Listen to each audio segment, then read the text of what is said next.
আসসালামু আলাইকুম। আজ একটি কলা গাছ কীভাবে প্রসেসিং করে গরুর খাবার উপযুক্ত করা হয় সেই গল্পই আজকে আপনাদের সাথে শেয়ার করব। সর্বপ্রথম আমাদের কাছিটি থাকে একটি জানালার পাশে, সেখান থেকে আমি কাছিটি সংগ্রহ করে কলা গাছটি কাটার উদ্দেশ্যে রওনা হলাম। কলা গাছটি গোয়ালঘরের সামনেই রেখে দিয়েছে আব্বু। আমি ওখান থেকে সেটা নিয়ে গরুর চারিতে নিয়ে যাব, যাতে করে আমার আলাদাভাবে কাটার পর যাতে চারিতে দেওয়ার ঝামেলা না পোহাতে হয়।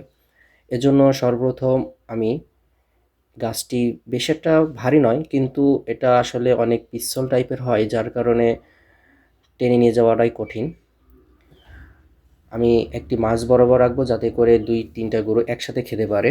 ভিডিওর শেষে আপনারা দেখতে পাবেন গরুরা কীভাবে এটা খায় এবং খাওয়ার চাহিদাটা কতটা থাকে। এবং এর গোড়ার সাইডের গাছটা সম্পূর্ণভাবে নষ্ট আছে।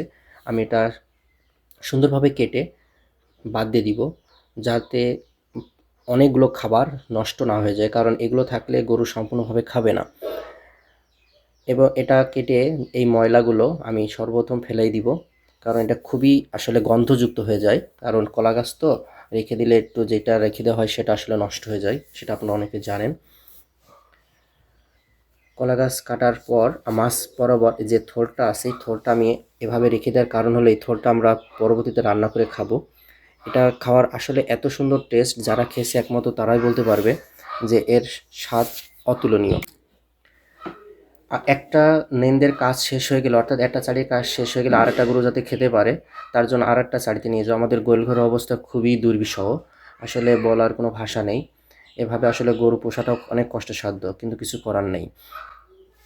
আমি খুবই সুন্দরভাবে প্রত্যেকটা গরু যাতে খেতে পারে তার জন্য খুবই ভাগ বন্টন করে কলা গাছটি পরিবেশন করলাম। এবং থোড়টি সংগ্রহ করার পর থোড়টি কীভাবে, আমরা এটাকে থোড় বলি কারণ যেখান থেকে এই কলাটা হয় সেটা আলাদাভাবে নেওয়ার পর এটা একটা থোড়ের নাম দিই আমরা, এবং এটা অন্য জায়গায় কী বলে সেটা জানি না।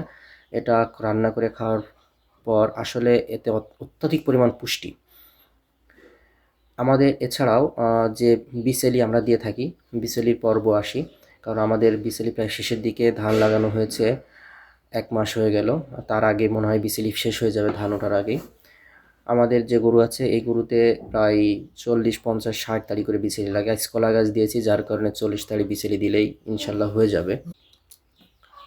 সর্বপ্রথম আমি 20 তাড়ি করে নিয়ে যাই, কারণ এটা বহনের জন্য খুবই সুন্দর। আমি এটা আমাদের যে বিচেলি আছে, যে বিচেলি আসলে অনেক লম্বা খাটো সব ধরনের হয়, এখানে কাউন প্রতি পাওয়া যায়, কিন্তু আমাদের এখানে আমরা বিচেলিগুলো সর্বপ্রথম কিনে এই বিচেলির গাদাটে দিয়েছি। আমি আগা ধরে নিয়ে যাওয়ার কারণ হতে যে হুল আছে, হুলটা আসলে যাতে ফুটে না যায় তার জন্য আমি এভাবে নিয়ে যাই। সর্বপ্রথম 20 তাড়ি নেওয়ার পর আমি যেখানে ঘাসগুলো কাটি সেখানে নিয়ে যাচ্ছি। 20 তাড়ি রাখার পর পরবর্তীতে আমি আরও বিচেলি নিয়ে আসবো। এই 20 তাড়ি রাখলাম, আবার 20 তাড়ি নিয়ে আসছি, যাতে করে গরুগুলো পেট ভরে খেতে পারে। ঘাসগুলো প্রসেসিং করার জন্য, কাটার জন্য আমি মোটর স্টার্ট দিয়েছি, কিন্তু দুঃখের বিষয় হলো এখানে একটু জ্যাম থাকার কারণে ফিউজটা কেটে যায়, যার জন্য আমি কাটতে বিলম্ব হয়।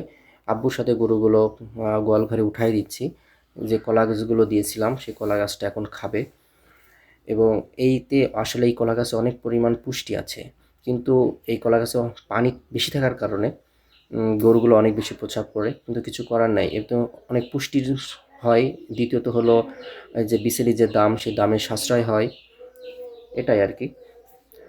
যাই হোক, সবাই ভালো থাকবেন। আসসালামু আলাইকুম।